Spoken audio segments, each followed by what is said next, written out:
Today I want to share with you the number one most effective self-discovery hack that I know of. Creativity takes us on a journey and helps us to explore who we are. It also provides everything that we need for this journey to living a deeper and more satisfied life. I grew up, as I've mentioned before, I grew up in a creative family. My parents were creative, my siblings were creative. We were encouraged to be creative, doing art, doing crafts, being involved in making things with our hands, but also reading and listening to stories and telling stories and being involved with books and consuming information and largely in story form. And this, to me, is something that has had a deep impact in my life. The creativity and the storytelling are deep within me. And this is something that I believe helps to engage my brain in a different way.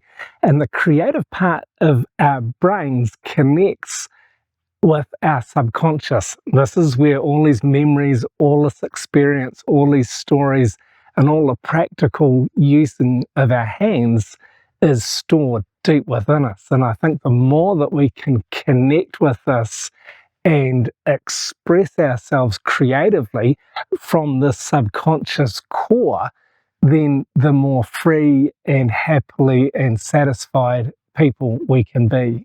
Through school, I wasn't taught so much to be creative. It was more intellectual thinking, logical and measured and practical in some ways, horribly impractical in other ways.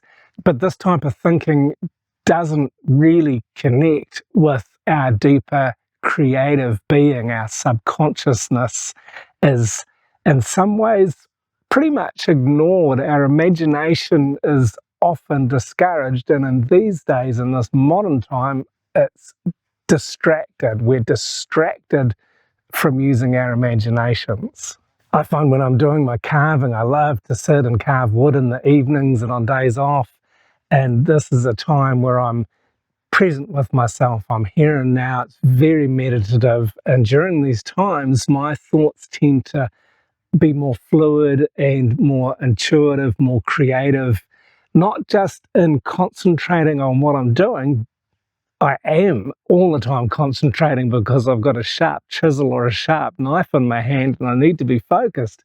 But a lot of what I'm doing is repetitive and doesn't require total concentration. So my subconscious is busy, my thought process is busy in a very different way, I've discovered, than if I'm doing other kinds of activities. While I'm being creative, in particular, while I'm being creative doing something that is slow and repetitive and meditative, then other creative thoughts tend to develop and come through. I'm not always sitting quietly when I'm carving. Often I am, but frequently I'm listening to music or listening to something on YouTube or a podcast, something like this. And usually this is creative in nature in some form or another as well.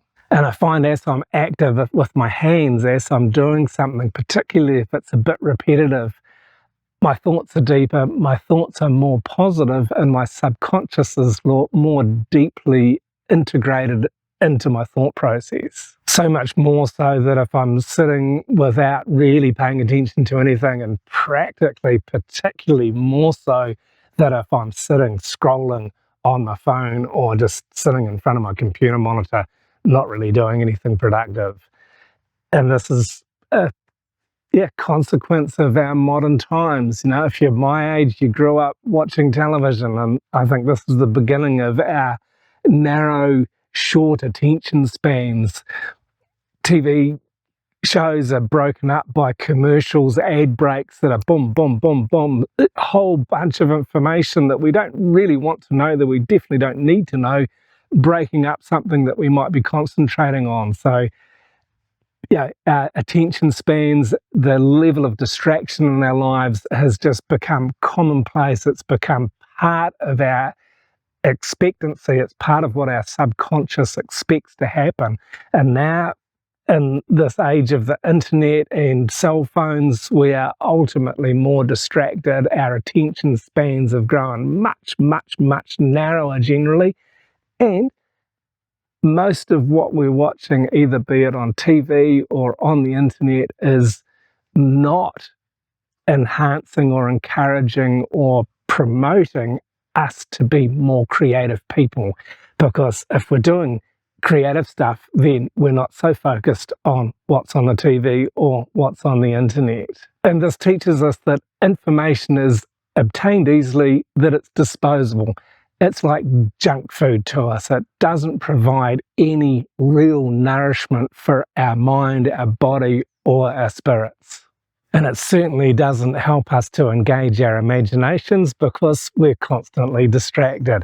When our imaginations are engaged, then we are certainly feeding from our subconscious and connecting with it in ways. And if we don't do this, if we're not being creative with what we're imagining, with what we're drawing from our subconscious, we've lost the practice, we lose it, we become dull to it, and therefore overall we just look to what we used to, which is nowadays monitors and screens, to provide us with stimulation.